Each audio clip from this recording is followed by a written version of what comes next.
Olá, ouvintes e leitores, sejam bem-vindos ao nosso diário de leitura do Ictus Podcast. Eu sou o Thiago André Monteiro, @vulgutan, o seu influenciador analógico, e hoje nós vamos conversar um pouquinho sobre o que foi o capítulo 3 do livro Como Viver no Mundo Sem Abrir Mão do Evangelho, do autor Russell Moore.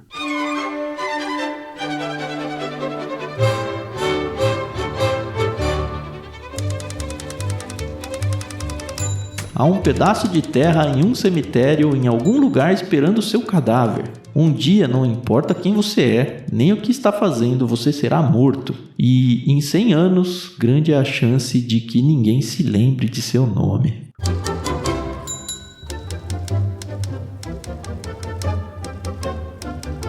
O capítulo 3 vai falar sobre o reino. O reino de Deus, essa coisa que muitas vezes nos parece tão distante e, num certo sentido, até meio etérea. Um reino que, misteriosamente, tanto é aqui quanto está por vir, mas temos de convir que o reino de Deus, aos nossos olhos humanos, não parece tão real quanto os reinos e governos à nossa volta, né?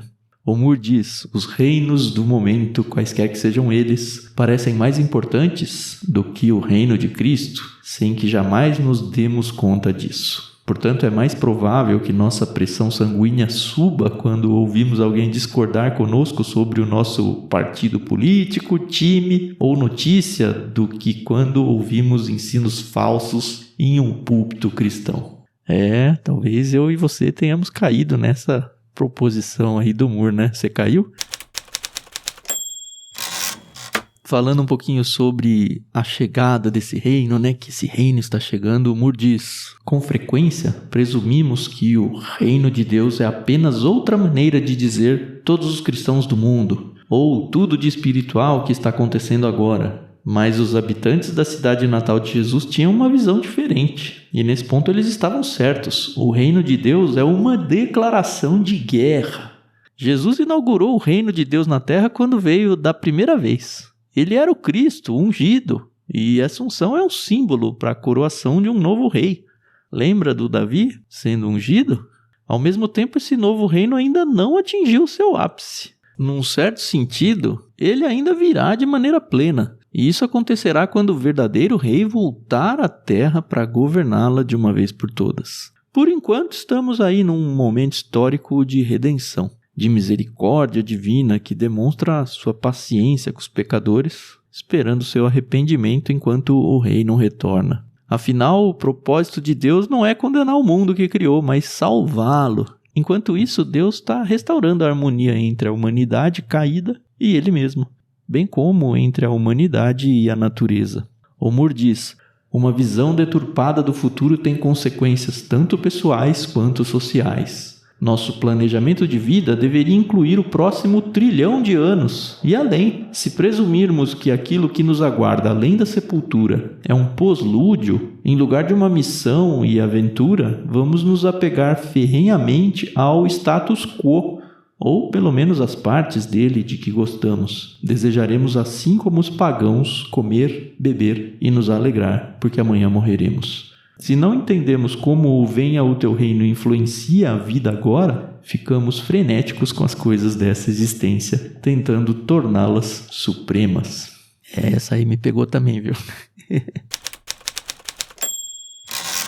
Mas o Moore nos alerta, buscar primeiro o reino não significa buscar somente o reino. Afinal, o mundo natural ao nosso redor não é um mero ambiente temporal, mas parte da nossa herança futura em Cristo. Ou seja, a nossa vida hoje é um estágio para o futuro escatológico.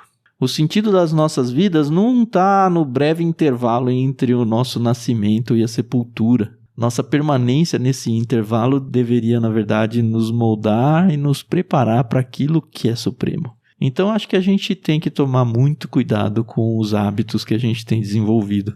O reino que está por vir inclui não só a adoração, como muitos imaginam. A gente não vai ficar dia após dia só cantando e louvando a Deus junto com os anjos. Esse reino é muito mais do que isso. Ele é também um reino de justiça, ética, comunhão e autoridade. Mas ele não está só por vir, ele já é. Jesus disse que o dia do Senhor havia chegado e que o reino era ali e naquele momento. Ele disse a seus contemporâneos que tudo isso se cumpriria enquanto eles ouviam as suas palavras. O problema é que para eles essa afirmação parecia claramente mentirosa. E para nós ainda parece, viu?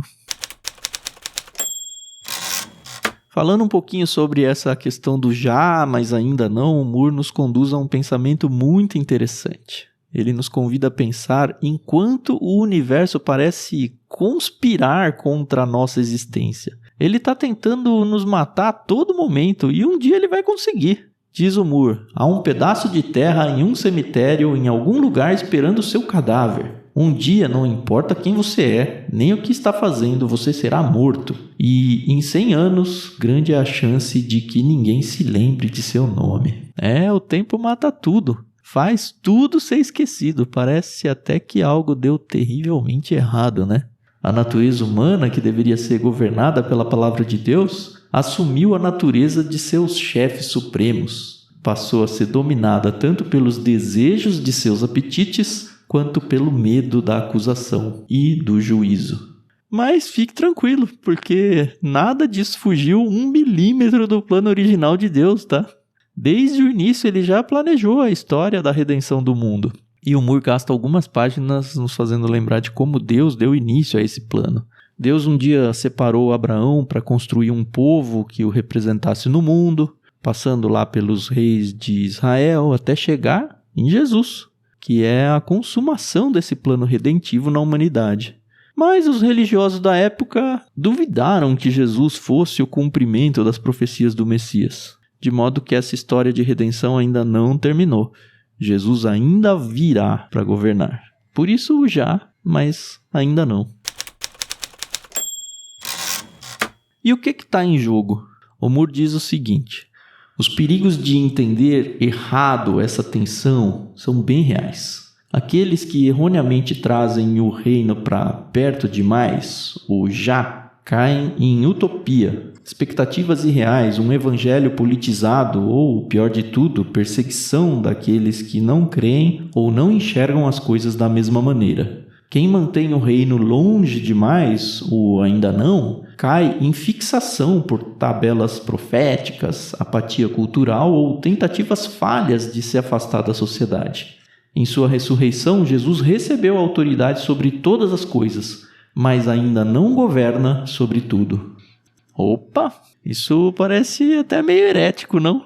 Dizer que Deus não é soberano sobre todas as coisas? Mas o Moore explica pra gente esse argumento propondo uma pergunta muito interessante. Como então distinguir entre o já do reino de Deus e o ainda não? Se Jesus ainda não governa no mundo, onde ele governa? E o próprio Moore responde: na presente era. Ele governa sobre sua igreja. A igreja é uma placa indicativa do reino vindouro de Deus, uma prévia para o mundo a observar de como é o reino de Deus em Cristo. Uma colônia do reino por vir. Na igreja, Deus criou uma embaixada do reino de Cristo, apelando para que o mundo exterior se reconcilie com o reino vindouro e sendo modelo de como o reino será. A pergunta que eu faço para vocês ouvintes é: será que nós temos sido essa igreja? Será que a gente tem cumprido o nosso papel diante da sociedade? Será que temos sido um bom modelo do reino de Deus na Terra? Nesse sentido, mesmo sendo embaixadores que defendem os interesses de outro reino, temos que participar da sociedade, sim. Nos envolver com as coisas que a afetam.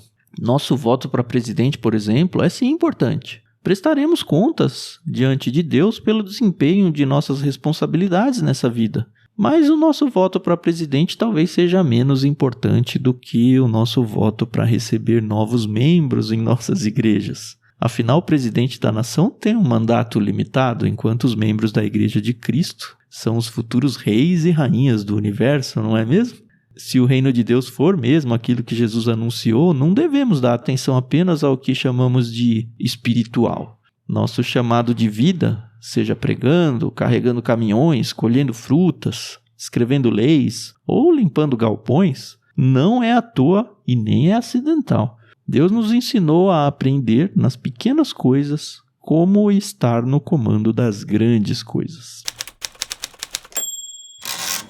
Finalmente, quando olhamos para o caminho para qual a sociedade atual segue, o que vem em nosso coração, hein?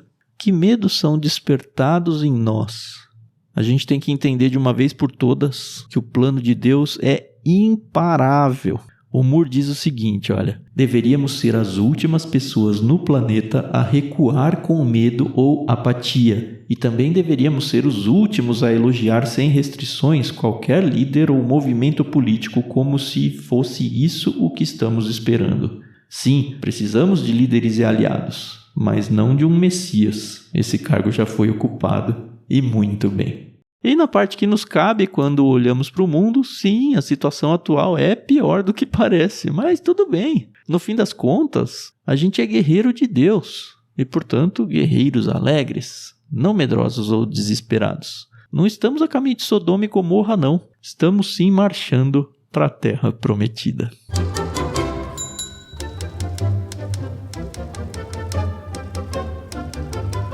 E esse foi um resumo do capítulo 3 do livro Como Viver no Mundo Sem Abrir Mão do Evangelho, do Russell Moore. Essa leitura, você já sabe, faz parte do Clube Ictus, o clube de quem lê de tudo, mas sempre com óculos cristãos. De novo, eu faço convite, se você ainda não faz parte desse clube, ainda dá tempo, tá? A gente só tá no capítulo 3. Dá tranquilamente para você alcançar a gente nessa leitura. Mas se você quiser só estar perto da gente para embarcar nas próximas leituras que virão, também é bem-vindo. Aliás, aproveite também para mostrar esse podcast para outras pessoas e convidar elas tanto para ler esse livro quanto para se juntar para ler outros livros que virão, tá? Não se esqueça também de se juntar a nós gratuitamente no Discord. Você pode fazer isso através do link bit.ly/leitura coletiva e de retribuir esse trabalho nosso financeiramente, seja se tornando um apoiador no Catarse. Você pode conhecer melhor o projeto acessando catarse.me/ictus. Lembrando que Ictus se escreve ICHTHUS. E você também pode fazer isso através das suas doações via Pix. A gente vai deixar a chave Pix na descrição do programa para você. Você também pode fazer as suas compras na Amazon sempre através do nosso link, tá? ictus.com.br/Amazon. Lá a gente tem uma lojinha, mas qualquer coisa que você procurar na Amazon para comprar, se você tiver entrado por esse link, nós vamos ser comissionados e você não vai pagar mais nenhum centavo por nada que comprar, tá? Salva aí esse link nos seus favoritos e sempre que puder abençoa a gente. ictus.com.br/Amazon. Eu sou Thiago André Monteiro, @vulgutan, o seu influenciador analógico, e esse foi mais um diário de leitura do Ictus Podcast. Até o próximo episódio.